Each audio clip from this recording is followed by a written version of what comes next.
RM1 bilion melalui skim pembiayaan agrofood. Dari sudut latihan dan bimbingan, MDEC memperluas penganjuran program Digital AgTech untuk melatih lebih ramai pekebun kecil beradaptasi dengan teknologi. Inisiatif ini dianggap dapat memanfaatkan 100 pertubuhan peladang kawasan seluruh negara dengan peruntukan RM10 juta. Bagi meningkatkan kecekapan penggunaan teknologi dalam sektor pertanian, kerajaan bercadang untuk memberi allowance modal dipercepatkan dan pengecualian cukai pendapatan 100% ke atas perbelanjaan modal. Bagi memastikan bekalan makanan pada harga berpatutan, pengeluaran makanan perlu ditingkatkan supaya berskala besar dan berdaya saing. Melalui sokongan kerajaan, syarikat Farm Fresh telah muncul sebagai pengeluar susu segar utama di Malaysia. Oleh itu, kerajaan akan menggalakkan pelaburan swasta berasaskan pertanian berskala besar, antara lain melalui penyediaan insentif tanah, pembiayaan dan geran teknologi. Hanya 1.2 juta hektar tanah negara dimanfaatkan untuk tujuan tanaman makanan berbanding 7 hektar tanah bagi tanaman kelapa sawit dan getah. Kerajaan oleh itu bercadang supaya Felda, Felkra, Risda dan agensi di bawah Kementerian Pertanian, Keterjaminan Makanan dan Kementerian Wilayah dan Desa menyuburkan tanah-tanah terbiar milik mereka dengan keluasan lebih 800 ekar untuk projek tanaman makanan. Kementerian Pertahanan dan LTAT berserta syarikat-syarikat lain akan melaksanakan projek peningkatan pertanian bijiran jagung domestik. Selain untuk meningkatkan keterjaminan makanan, malah memberi peluang pekerjaan kepada veteran tentera. LTAT menjadikan 70 ekar tanah perladangan untuk pelaksanaan projek tersebut. RM30 juta untuk bekerjasama dengan beberapa kerajaan negeri bagi melaksanakan projek-projek agro makanan supaya ada hubungan langsung di antara syarikat dengan kerajaan negeri. Menjamin keharmonian perpaduan. Perpaduan dan keharmonian harus sentiasa dipelihara, tidak kira wilayah maupun kaum. Perpaduan merupakan teras penting dan utuh, terutama dalam usaha kita merungkai isu-isu pokok yang merundung negara. Kita tidak cuba untuk menerapkan kebijakan yang separuh masa atau memihak kelompok elit, tapi kita harus memastikan ia dirasai segenap rakyat. Suka saya ingatkan,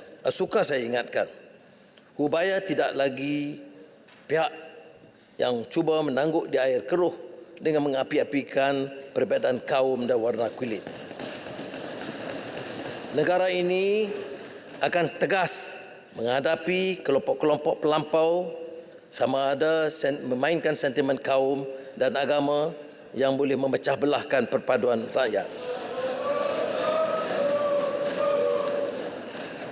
Tetapi kita ambil pendekatan yang positif dan kita akan mengajakkan semua pihak, semua kerajaan negeri dan semua syarikat, semua parti untuk bersama untuk menggerakkan pelbagai program, antaranya Kembara Perpaduan Malaysia Madani dan ini warisan kita yang dikenali oleh Kementerian Perpaduan.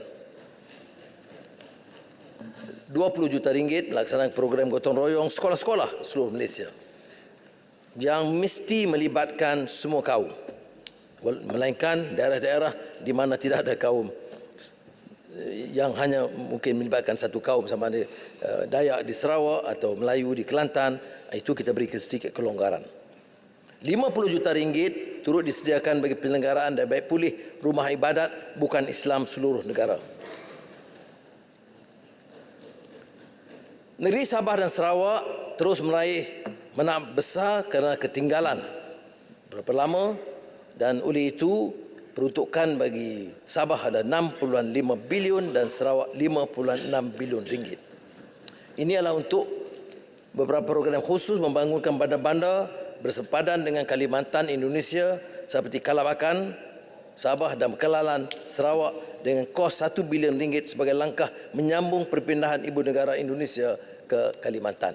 Selain itu, lebih RM2.5 bilion disediakan bagi melaksanakan projek-projek melibatkan prasarana awam yang kebanyakannya untuk manfaat Sabah dan Sarawak, melibatkan projek jalan dan lampu jalan serta bekalan air dan elektrik.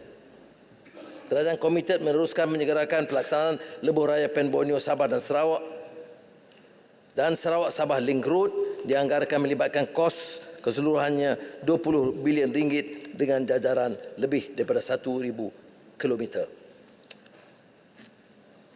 TPM 2 diamanahkan untuk menyelenggarakan ini kerana kita tidak mahu kisah Pen Borneo Highway ini diceritakan dalam tiap belanjawan sehingga hampir 20 tahun. Jadi kita mahu menyegerakan supaya projek ini dapat diselesaikan dalam masa yang terdekat. Saya juga telah umumkan projek-projek untuk Sabah dan Sarawak yang mencecah 50 juta ringgit dikendalikan sendiri oleh Kerajaan Negeri Sabah dan Sarawak.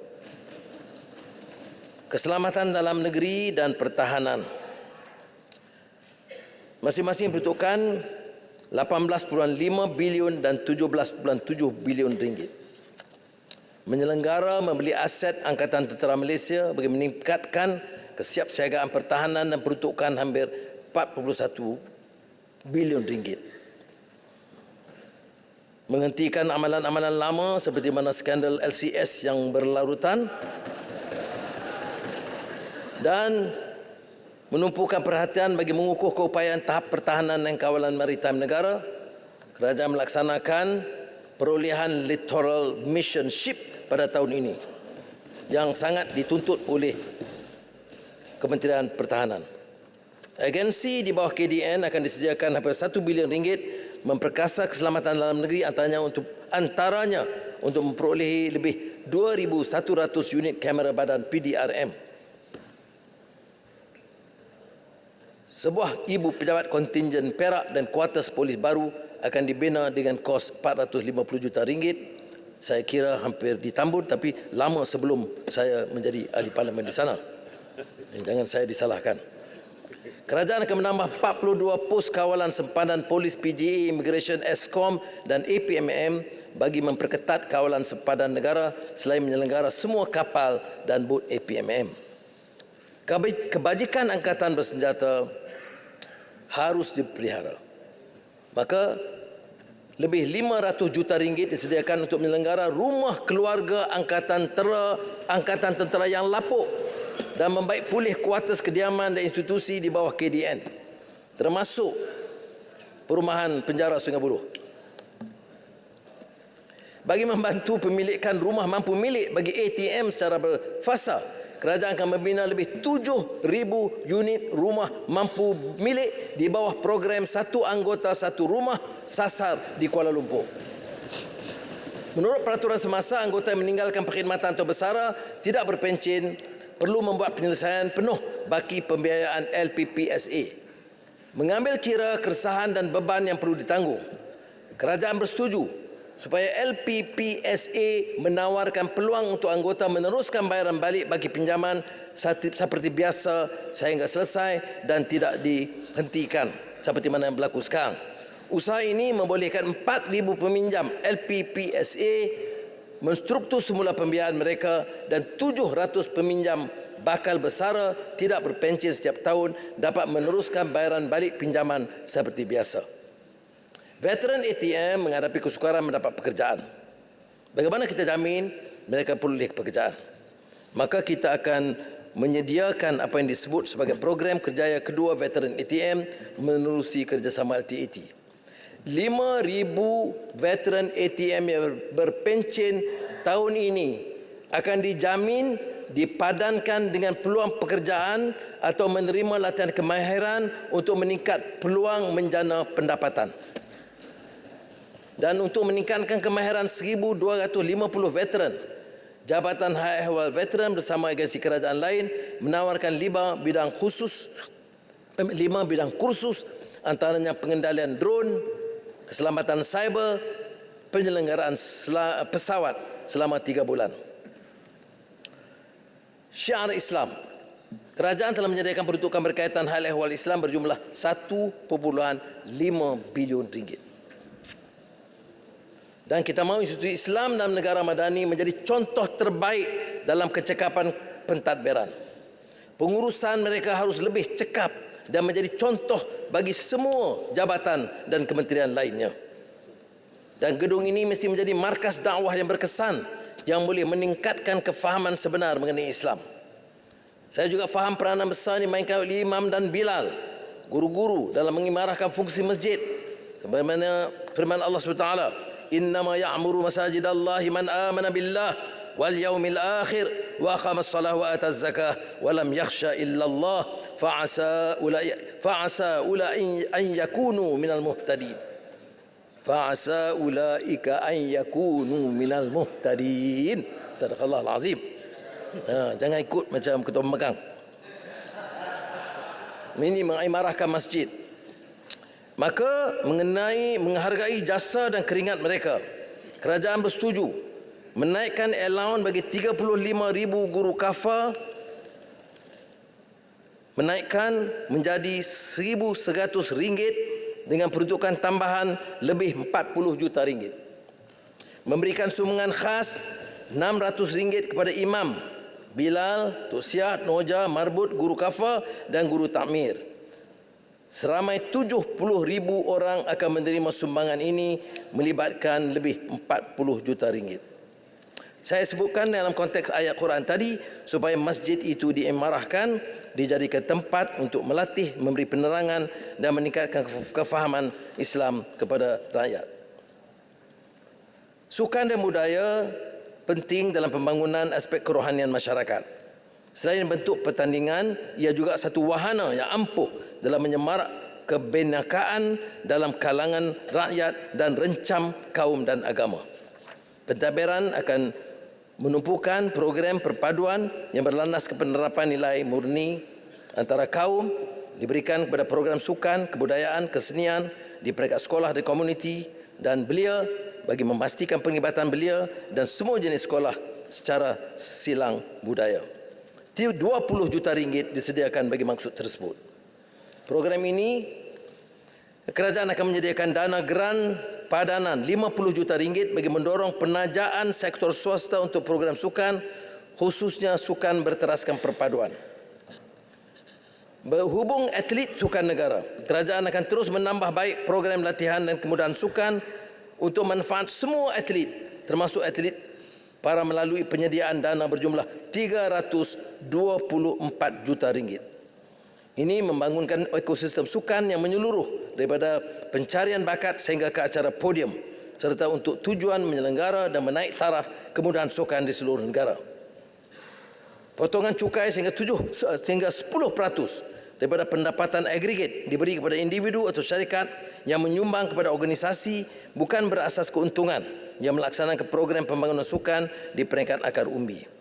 Bagi memelihara dan melindungi kebajikan para atlet, RM5 juta disediakan kepada Yayasan Kebajikan Atlet Kebangsaan bermula tahun 2023. Dan potongan cukai kepada majikan yang menggaji bekas atlet negara. Dengan ini, kita dapat menjamin semua bekas atlet itu diberikan keutamaan dan mendapat pekerjaan yang setimpal. Kerajaan juga mendukung usaha penggiat seni kreatif bagi mengangkat bidang kesenian dan kebudayaan. RM102 juta disediakan sebagai dana kandungan digital untuk mempergiat pemasaran produk seni tempatan dan mendorong penghasilan karya kreatif.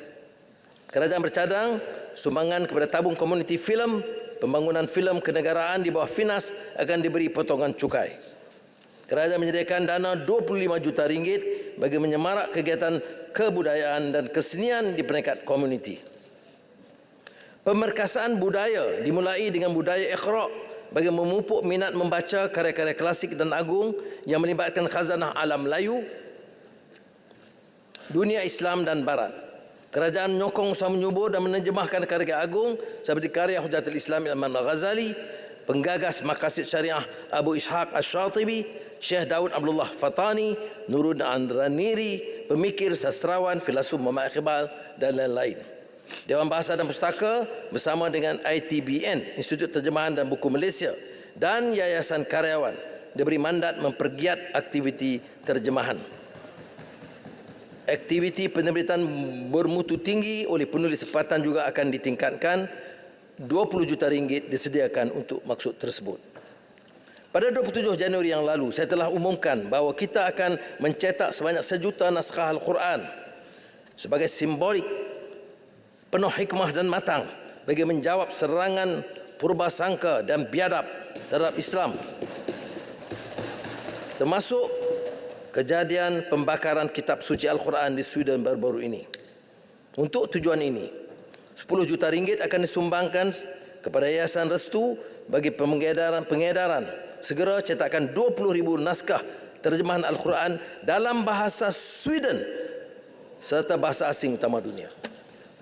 Markas Islam Sweden telah mengirim kepada saya naskah terjemahan Al-Quran dalam bahasa Sweden, dan saya telah bagi jaminan kepada mereka, kita akan cetak 20,000 untuk diedar ke seluruh negara Sweden. Ini saja cara kita menjawab mereka kerana pertamanya biadab, dan keduanya jahil murakab. Maka bagi yang mau memahami dan menolak Islamofobia ini, kita beri ruang untuk mereka membaca dan menilai. Kita juga berusaha untuk menyediakan keperluan asas berkualiti, pemberian kepada kerajaan negeri